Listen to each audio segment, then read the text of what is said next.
ጤና ይስጥልኝ የተወደዳችሁ ተከታታዮቻችን ምጣኔ ሀብታዊ እድገት ለማህበራዊ ዋስትናችን በማለት ተግቶ ከሚሰራው ገበያ ሚዲያ የታህሳስ 2 ቀን 2018 ዓ.ም የዕለቱን የምዕራፍ 1 የዜና ዘገባችንን ይዘንላችሁ ቀርበናል። የዜና ዘገባችንን ስፖንሰር ያደረገልን አጋራችን ደግሞ የሮሃ ፎሬክስ ቢሮ ነው። በዜና ዘገባችን ላይ የሮሃ ፎሬክስ ቢሮን የዕለቱን የምንዛሬ ተመን የምናሳውቃችሁ ይሆናል። በዜናዎቻችን ላይ የተመረጡ ምጣኔ ሀብታዊ ማህበራዊና ሌሎች ወቅታዊና አዲስ ጉዳዮችን አካተናል። እንድትከታተሉን እንጋብዛችኋለን። በቅድሚያም አርዕስቶችን። የትራንስፖርት ታሪፍ ላይ ማሻሻያ እንዲደረግ መጠየቁ ተሰማ። የትራንስፖርት ታሪፍ ጭማሪ ጥያቄው ከነዳጅ ዋጋ ጭማሪ ጋር የተያያዘ መሆኑም ተነግሯል። ይህንን ተከትሎም በመዲናዋ ያሉ የታክሲ አሽከርካሪዎች ያቀረቡት ቅሬታ አለ። ዝርዝሩን ይዘነዋል። ለመኖሪያ ቤት አገልግሎት የተላለፉ መሬቶችን ለንግድ አገልግሎት ያዋሉ ግለሰቦችን የተመለከተ አዲስ መረጃ አካተናል። አብራችሁን ስትቆዩ የምትሰሙት ይሆናል። በተሰነጠቁ መሬቶች አማካኝነት የወጣው ድፍድፍ ነዳጅ ላይ ውሳኔ ሊሰጥ መሆኑ ተሰምቷል። ባለፈው ሳምንት በከፍተኛ ሁኔታ አነጋጋሪ ሆኖ ከነበረው የድፍድፍ ነዳጅ ጉዳይ ጋር በተያያዘ የወጡ አዳዲስ መረጃዎችን ይዘናል፣ የምናደርሳችሁ ይሆናል። ከባህር ማዶ ጉዳዮች መካከል ደግሞ አሜሪካ ወደ ሀገሯ የሚገቡ ሰዎች በተመለከተ አዲስ አሰራር ልታስተዋውቅ መሆኑ ተሰምቷል። ይህም አሰራር በርካቶችን ያነጋገረ ጉዳይ ሆኗል። ዝርዝሩን ይዘነዋል። የተከበራችሁ የገበያ ሚዲያ ተከታታዮቻችን የእነዚህና ሌሎች ጉዳዮችን ዝርዝር መረጃዎች አዘጋጅተናል። አብራችሁን በመቆየት እንድትከታተሉንም ከወዲሁ እንጋብዛለን። አሁን ወደ ዝርዝር ጉዳዮች እንለፍ። የንግድ ሱቆችን በመሃል ሜክሲኮ አፍሪካ ህብረት ፊት ለፊት ከ12 ካሬ ጀምሮ በቅድመ ክፍያ 450 ሺህ ብር ይዘንላችሁ መተናል። በ12000 ካሬ ስፋት ላይ እየገነባን ያለነው ይህ ግዙፍ የመኖሪያና የንግድ ማዕከል በውስጡ 2 የመዋኛ ገንዳ፣ የስፖርት ማዘውተሪያ፣ የመሰብሰቢያ አዳራሽ፣ የመሮጫ ትራክ፣ 4 ቤዝመንት የመኪና ማቆሚያ፣ የከርሰ ምድር ውሃ የመጠባበቂያ ሳንሰር ያለው አፓርትመንት ከባለ 1 እስከ ባለ 3 መኝታ በከፍተኛ የግንባታ ፍጥነት ከ20 ዓመት በላይ የኮንስትራክሽን ልምድ ባለው እህት ኩባንያችን በኤች ትሬዲንግ በ2 ዓመት ጊዜ ውስጥ ለማስረከብ ሌት ተቀን እየሰራን እንገኛለን። ታዲያ እርሶም 5% ቅድሚያ በመክፈል የቤት ባለቤት ይሁኑ። አባይ ሆምስ ሪል ስቴት፣ ጊዜው የአባይ ነው። መለስተኛ የህዝብ ማመላለሻ ተሽከርካሪዎች ተሳፋሪ እንዳያወርዱ በመከልከሉ መቸገራቸውን ገለጹ።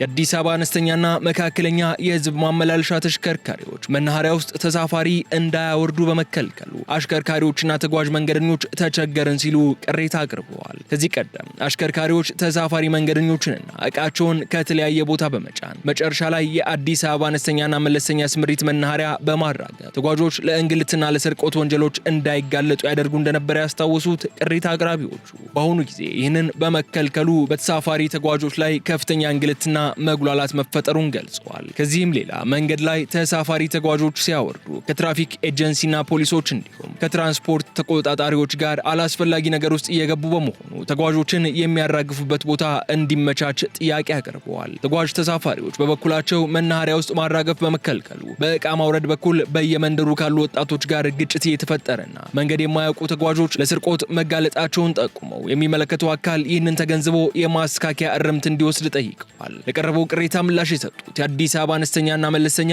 የህዝብ ማመላለሻ ተሽከርካሪዎች ስምሪት መናኸሪያ ኃላፊ አቶ ሳሙኤል ሳቀታ መናኸሪያ በአሁን ጊዜ 85 መስመሮችን በመሸፈን የህዝብ ትራንስፖርት አገልግሎት የሚሰጥ ነው ብለዋል። በዚህም በዋነኛነት ከአዲስ አበባ ደጀን፣ ቡታጅራ፣ ወልቂጤ፣ አዳማ መስመር ያሉ ከተሞችን ያማከለ የህዝብ ትራንስፖርት እንቅስቃሴ የሚያስተናግድ መናኸሪያ መሆኑን ጠቅሰው በአሁኑ ሰዓት ካለው የተሽከርካሪ ብዛት ጋር ወደ ተለያየ ቦታ የሚጓዘው የትራንስፖርት ተገልጋይ ማህበረሰብና መናኸሪያ ውስጥ የሚራገፈው ተገልጋይ መናኸሪያውን በማጣበቡ ይህ ጊዜያዊ መፍትሄ ስራ ላይ መዋሉን ገልጸዋል። እንደ አማራጭም የአዲስ አበባ ሀገር አቋራጭ መናኸሪያ ከስምሪት በኋላ ለተገልጋዮቹ ማራገፊያ እንዲያገለግል ስምምነት ላይ የተደረሰ መሆኑን ገልጸዋል።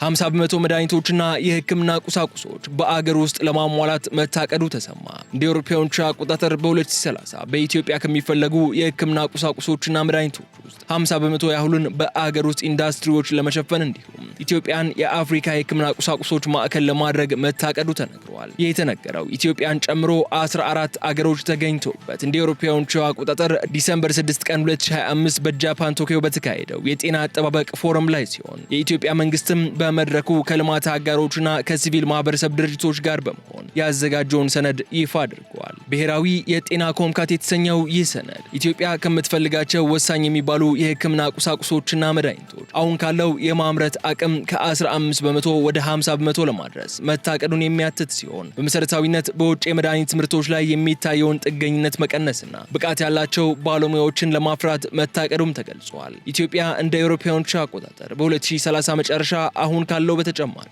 47 ሚሊዮን ዜጎች ጥራት ያለውና ተደራሽ የሆነ ሰዎችን ማዕከል ያደረገ የህብረተሰብ ጤና አገልግሎት ለማቅረብ በእቅዷ መያዟ የተነገረ ሲሆን ይህ እቅድ የዓለም ባንክ እንደ አውሮፓውያኖች አቆጣጠር በ2030 ለ1.5 ቢሊዮን ዜጎች ጥራት ያለውና ለሁሉም ተደራሽ የጤና አገልግሎት ለማቅረብ ለያዘው እቅድ አስተዋጽኦ ያደርጋል ተብሏል። በጤና ዘርፍ በኢትዮጵያ የነፍስ ወከፍ ወጪን በ50 በመቶ ማሳደግን ያለመው እቅዱ ይህ ለማሳካት የመንግስት ኢንቨስትመንትን ማሳደግና የሀገር ውስጥ የፋይናንስ አማራጮችን ማጠናከርና ማስቀጠልን ያለመ ነው። ከ83 በመቶ በላይ የህብረተሰብ ጤናን በዲጂታል ስርዓት እንዲከናወን ማድረግና የጤና ኢንሹራንስ ተደራሽነትን በማሳደግ ከኪስ የሚወጣውን የህክምና ወጪን ከ20 በመቶ ማውረድና ጠንካራ የጤና ፋይናንስ አማራጮችን ማስፋት ላይም በትኩረት እንደሚሰራ ተገልጿል። ከዚህ በተጨማሪም ወደ ውጭ የሚላኩ የህክምና ቁሳቁሶችና የመድኃኒቶች ሽያጭ ድርሻ አሁን ካለበት 2 በመቶ ወደ 20 በመቶ በማድረስ ዘርፉ ለአገራዊ ጥቅል ምርት ጂዲፒ የሚያስገኘውን ገቢ ከ550 ሚሊዮን እስከ 650 ሚሊዮን ዶላር ማድረስና 50 ሺህ የስራ ዕድሎችን ይፈጥራል ተብሏል። የጤና እቅዱ በመጪዎቹ 5 ዓመታት ከፍተኛ የፋይናንስ ምንጭ እንደሚጠይቅ የተመላከተ ሲሆን የግሉ ዘርፍ የልማት አጋሮችና ድርጅቶች በኢትዮጵያ የጤና ዘርፍ ኢንቨስት እንዲያደርጉም ጥሪ አቅርበዋል ሲል ሪፖርተር ጋዜጣ ዘግቧል።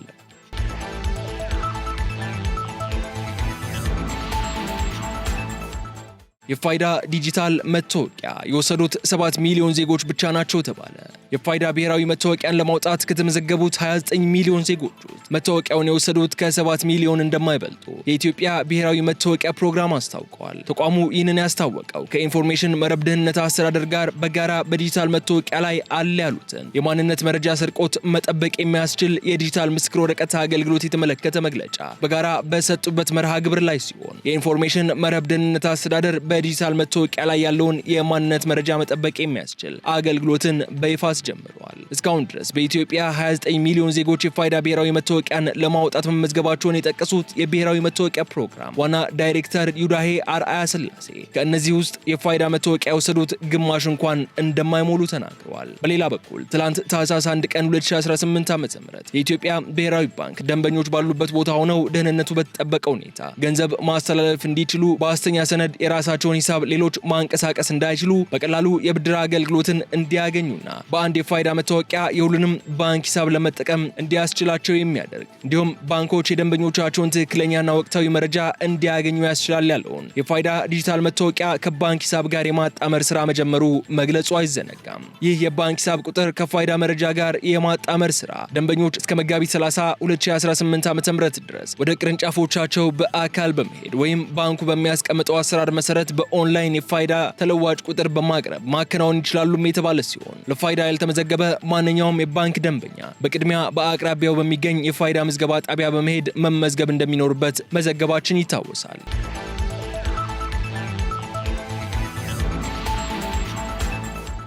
በተሰነጠቁ መሬቶች አማካኝነት የወጣው ድፍድፍ ነዳጅ ላይ ውሳኔ ሊሰጥ ነው ተባለ። ሰሞኑን በአማራ ክልል ደቡብ ወሎ ዞን ለጊዳ ወረዳ ለዘመናት ከምድር ስር ሲብላላ የቆየ የነዳጅ ክምችት በተፈጥሮ አስገዳጅነት ከከርሰ ምድር በላይ መውጣቱ መዘገቡ አይዘነጋም። ይህን ተከትሎም ለጊዳና ወረኢሉ ወረዳዎችን በሚያዋስነው መቸላ ወንዝ በአለት ስንጥቅ ወጥቶ የሚታየው ነዳጅ ለሀገር ልማት እንዲውል ለማድረግ የሚቻልበት ሁኔታ ለመገምገምና ውሳኔ ለመስጠት ከፌዴራል፣ ከክልል፣ ከዞን ዘርፉ የሚመለከታቸው የመንግስት አካላት እንዲሁም ከወሎና ከአዲስ አበባ ዩኒቨርሲቲ የተወጣጡ ባለድርሻ አካላት ታህሳስ 1 ቀን 2018 ዓ.ም በቦታው ተገኝተው ምልከታ ማድረጋቸው ተገልጿል። በቦታው የተገኙት ባለድርሻ አካላት በአለት ላይ ከሚታየው ፈሳሽ ናሙና መውሰዳቸው የተሰማ ሲሆን ከዚህም በተጨማሪ በ2005 ዓ.ም ነዳጅ ሲያፈላልግ የነበረው ድርጅት ከፍተኛ ክምችት እንደሚገኝበት ጠቁሞት የነበረውና ጎራና ትምህርት ቤት አካባቢ የሚገኘውን ቦታ ከነዋሪዎች በተሰጣቸው ጥቆማ በመነሳት በጂፒኤስ መረጃ መውሰዳቸው ተነግሯል። በተፈጥሮ አስገዳጅነት ከከርሰ ምድር በላይ ወጣ የተባለው ነዳጅ ለመመልከት በቦታው የተገኙት ባለድርሻ አካላትም መንግስት ለማዕድን ዘርፍ ልዩ ትኩረት እንደሚሰጥ የተናገሩ ሲሆን ባለሙያዎቹ በደቡብ ወሎ ዞን ለጊዳ ወረዳ ያዩትን ሀብት ክትትል እንደሚደረግበት ማረጋገጣቸውን ገበያ ሚዲያ ከለጊዳ ወረዳ ኮሚኒኬሽን ያገኘው መረጃ ያሳያል። በደቡብ ወሎ ዞን ለጊዳ ወረዳ አለ የተባለው የነዳጅ ክምችት በተፈጥሮ አስገዳጅነት ከከርሰ ምድር በላይ መውጣት ከጀመረም ከ7 ዓመታት በላይ ያስቆጠረ ቢሆንም ነገር ግን እስካሁን ጥቅም ላይ እንዲውል ባለመሰራቱ አሁንም የነዳጅ ድፍድፉ መሬቱን ሰንጥቆ ይወጣ መሆኑን የደቡብ ወሎ ዞን ማዕድን ሀብት ልማት መምሪያ ማስተዋወቁ ይታወሳል። በተጨማሪም ድፍድፍ ነዳጁ ወጥቶ መሬት ላይ እየታየ መሆኑንና በተሰነጠቁ መሬቶች አማካኝነት የወጣው ነዳጅም በአካባቢው የሚገኙ ውሃዎችን እየበከለ ነው መባሉም አይዘነጋም።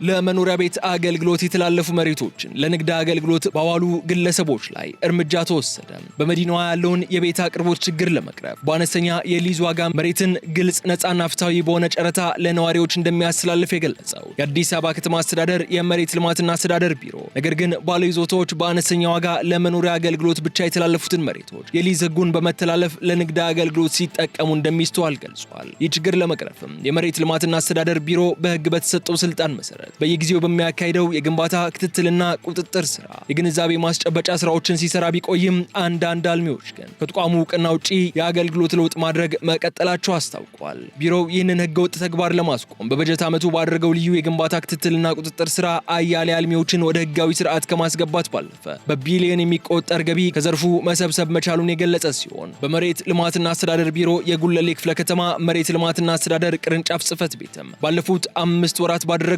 ክትትልና የቁጥጥር ስራ የአገልግሎት ለውጥ ያደረጉ 180 ባለይዞታዎችን መለየት መቻሉን የቅርንጫፍ ጽህፈት ቤቱ ኃላፊ ኢንጂነር አሸብር አበራ ተናግረዋል። በዚህም ከ140 አልሚዎች 26.8 ሚሊዮን ብር ገቢ መገኘቱን የገለጹት ኃላፊው ክፍያ ያልፈጸሙ ባለይዞታዎች በተቀመጠው የጊዜ ገደብ ክፍያቸውን እንዲፈጽሙ ጥሪ አቅርበዋል። ከዚህ ባሻገር ቅርንጫፍ ጽህፈት ቤቱ ዓመታዊ የሊዝ ውዝፍ ዕዳን ጨምሮ 52 ሚሊዮን ብር ለመሰብሰብ አቅዶ ከ65.5 ሚሊዮን ብር በላይ ገቢ በመሰብሰብ ከወዲሁ የበጀት ዓመቱን እቅድ ማሳካት ስለመቻሉ ገበያ ሚዲያ ከአዲስ አበባ ከተማ አስተዳደር የመሬት ልማትና አስተዳደር ቢሮ ያገኘው መረጃ ያመለክታል።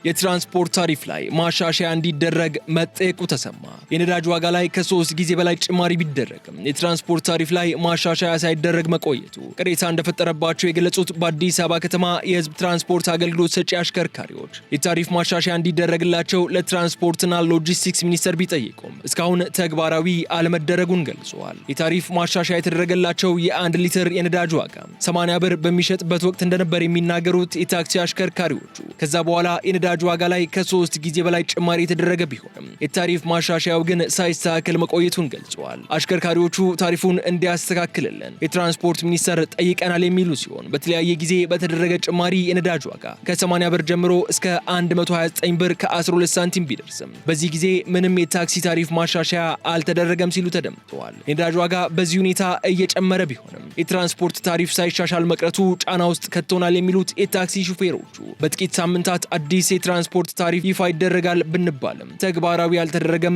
ብለዋል። በዚህም ጉዳይ ላይ ተጨማሪ ማብራሪያ እንዲሰጡ የተጠየቁት የትራንስፖርትና ሎጂስቲክስ ሚኒስትር ዴኤታ አቶ በርኦ ሐሰን እኔ ጋር መጥተው ይጠይቁ በማለት ከሰጡት አጭር ምላሽ ውጪ ዝርዝር መረጃ ለመስጠታቸው ተዘግበዋል። ነገር ግን በሚቀጥሉት 2 ሳምንታት ውስጥ አዲስ የትራንስፖርት ታሪፍ ተግባራዊ እንደሚደረግ ከሚኒስቴር መስሪያ ቤቱ ባገኙት መረጃ ተመልክቻለሁ ሲል ኢትዮቲዩብ ዘግቧል። በትላንትናው ዕለት ታህሳስ 1 ቀን 2018 ዓ.ም የነዳጅ ዋጋ በድጋሚ መሻሻሉ መገለጹ የሚታወስ ሲሆን ከትላንት ቀን 6 ሰዓት ጀምሮ ተግባራዊ የተደረገው የነዳጅ ምርቶች የችርቻሮ ዋጋ 121 ብር ሲሸጥ የነበረውን 1 ሊትር ቤንዚን 8 ብር ከ12 ሳንቲም ጨምሮ በ129 ብር ከ12 ሳንቲም መሸጥ ጀምረዋል። ነጭ ናፍጣና ኬሮሲንም በተመሳሳይ ዋጋ እንዲሸጡ መወሰኑን የንግድና ቀጠናዊ ትስስር ሚኒስቴር ይፋ ማድረጉ መዘገባችን አይዘነጋም።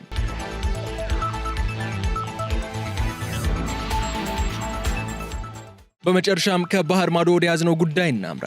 አሜሪካ ወደ ሀገሯ የሚገቡ ሰዎች የማህበራዊ ሚዲያ ታሪካቸውን ልትጠይቅ ነው ተባለ። አሜሪካ ከቪዛ ነፃ ወደ ሀገሯ የሚገቡ ጎብኚዎች የ5 ዓመት የማህበራዊ ሚዲያ ታሪካቸውን እንዲያጋሩ ለማድረግ እቅድ መያዟን አስታውቃለች። ከቪዛ ነፃ ወደ አሜሪካ ለመግባት ከተፈቀደላቸው 42 ሀገሮች የሚጓዙ ብቁ የሆኑ ቱሪስቶች በቅርቡ ወደ አሜሪካ ለመግባት የኢሜል አካውንታቸውን፣ ዝርዝር የቤተሰብ ታሪካቸውንና የባዮሜትሪክ ወይንም አሻራ መረጃዎቻቸውን ከማጋራት በተጨማሪ የግል መረጃቸውን ለሀገር ውስጥ ደህንነት ዲፓርትመንት ማቅረብ ሊጠበቅባቸው ይችላል ተብሏል። ትላንት ረቡዕ በፌዴራል መንግስቱ የምዝገባ ማስታወቂያ ላይ በወጣው መረጃ መሰረት የአሜሪካ የግምሩክና የድንበር ጥበቃ ከቪዛ ነፃ ከሆኑ 42 ሀገሮች የሚመጡ ተጓዦች ያለፉትን 5 ዓመታት የማህበራዊ ሚዲያ እንቅስቃሴያቸውን እንዲያሳውቁ ለማስገደድ ሐሳብ አቅርቧል። አስቀምጠዋል። መስፈርቱ ዩናይትድ ኪንግደም፣ ጀርመን፣ ኳታር፣ ኒውዚላንድ፣ አውስትራሊያ፣ ጃፓን፣ እስራኤልና ደቡብ ኮሪያን ጨምሮ ከ42 ሀገራት ለቱሪዝም ወይም ለንግድ ስራ ወደ አሜሪካ የሚጓዙ ሰዎች ላይ ተፈጻሚ ይሆናል ተብሏል። በተያያዘ መረጃ የአሜሪካው ፕሬዝዳንት ዶናልድ ትራምፕ $1 ሚሊዮን መክፈል ለሚችሉ ሀብታም የውጭ ሀገር ዜጎች የሚሰጥ ጎልደን ካርድ ቪዛን በይፋ ማስጀመራቸው ተሰምተዋል። ቪዛ ካርዱ አመልካቾች ብቁ መሆናቸው ከተረጋገጠ በኋላ በቀጥታ የአሜሪካ ዜጋ መሆን የሚችሉበትን መንገድ እንደሚከፍትላቸውም ተነግረዋል። ቀደም ብሎ ይፋ ይሆናል ተብሎ ሲጠበቅ የነበረው ይህ ቪዛ ካርድ ለአሜሪካ ተጨባጭ ጥቅም ያስገኛሉ የተባሉ ሰዎችን ተጠቃሚ የሚያደርግ ነው የተባለለት ሲሆን አዲሱ የትራምፕ ቪዛ ዋሽንግተን ከስደተኞች ጋር በተያያዘ ዘመቻ በጀመረችበትና ለስራ ቪዛ የሚከፈለው ገንዘብ እንዲጨምርና ሰነድ አልባ ስደተኞችን የማባረር እርምጃ በጀመረችበት ወቅት የተዋወቀ ነው።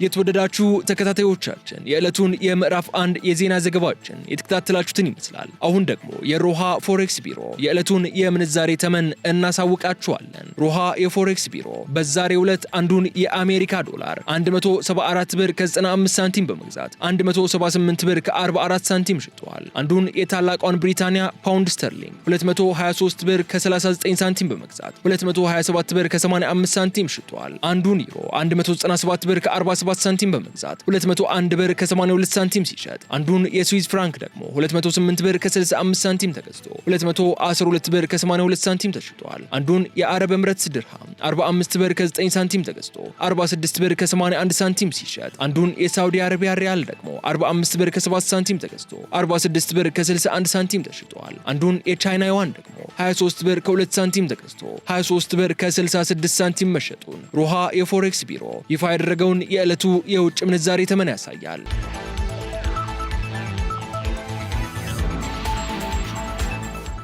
የተከበራችሁ የገበያ ሚዲያ ተከታታዮቻችን ከገበያ ሚዲያ ወደ እናንተ ሲደርሱ የነበሩትን ለሰዓቱ የተዘጋጁትን የዜና ዘገባዎቻችን እነዚህ እስካሁን ስትከታተሏቸው የቆያችሁትን ይመስሉ ነበር። በቀጣይ በሌሎች ጉዳዮች መልሰን እስክንገናኝ ድረስ መልካሙን ሁሉ ለእናንተ ተመኘን። ሰላም። የንግድ ሱቆችን በመሃል ሜክሲኮ አፍሪካ ህብረት ፊት ለፊት ከ12 ካሬ ጀምሮ በቅድመ ክፍያ 450 ሺህ ብር ይዘንላችሁ መተናል። በ12000 ካሬ ስፋት ላይ እየገነባን ያለነው ይህ ግዙፍ የመኖሪያና የንግድ ማዕከል በውስጡ 2 የመዋኛ ገንዳ፣ የስፖርት ማዘውተሪያ፣ የመሰብሰቢያ አዳራሽ፣ የመሮጫ ትራክ፣ 4 ቤዝመንት የመኪና ማቆሚያ፣ የከርሰ ምድር ውሃ የመጠባበቂያ ሳንሰር ያለው አፓርትመንት ከባለ 1 እስከ ባለ 3 መኝታ በከፍተኛ የግንባታ ፍጥነት ከ20 ዓመት በላይ የኮንስትራክሽን ልምድ ባለው እህት ኩባንያችን BH ትሬዲንግ በ2 ዓመት ጊዜ ውስጥ ለማስረከብ ሌት ተቀን እየሰራን እንገኛለን። ታዲያ እርሶም 5% ቅድሚያ በመክፈል የቤት ባለቤት ይሁኑ። አባይ ሆምስ ሪል ስቴት፣ ጊዜው የአባይ ነው።